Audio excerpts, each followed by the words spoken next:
Hello, alors moi, il y a quelque chose que je n'ai jamais vraiment compris. En fait, j'ai remarqué que énormément d'hommes sont victimes de sexistes envers eux-mêmes. Énormément d'hommes sont victimes de misandrie envers eux-mêmes. C'est-à-dire qu'il y a énormément d'hommes sexistes envers eux-mêmes, mais j'ai remarqué que ils n'en parlent pas tant que ça.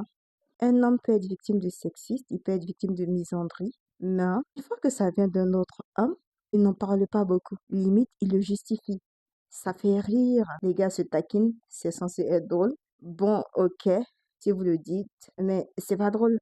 Mais lorsqu'une femme le fait, parce qu'effectivement, il y a des femmes misandres et il y a des femmes misogynes aussi, et là, tout le monde en parle. Je vous donne par exemple le cas de la taille d'un homme.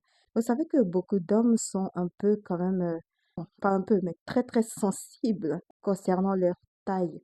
Quand une femme dit, par exemple, je veux un mec qui est grand, qui fait 1 m 80, 1 m 90, etc., beaucoup d'hommes, en fait, sont énervés. Quand elles se permettent, par exemple, de juger les hommes qui sont petits, beaucoup d'hommes sont énervés. Quand c'est un homme qui limite insulte la taille du mec en mode, vas-y, t'es petit, qu'est-ce que tu peux faire en fait? Qu'est-ce qu'en fait, t'es tout petit? Ça fait rire. Il y a la misandrie, en fait, voilée. Les gars, ça leur dit rien, en fait. Pourquoi est-ce que la misandrie venant d'autres mecs, ça fait rigoler? Lorsque d'autres femmes se permettent d'être misandres, c'est très grave. Sachant que, bizarrement, la misogynie venant d'autres femmes est encouragée par d'autres mecs. Effectivement, ce ne sont pas tous les hommes, heureusement d'ailleurs.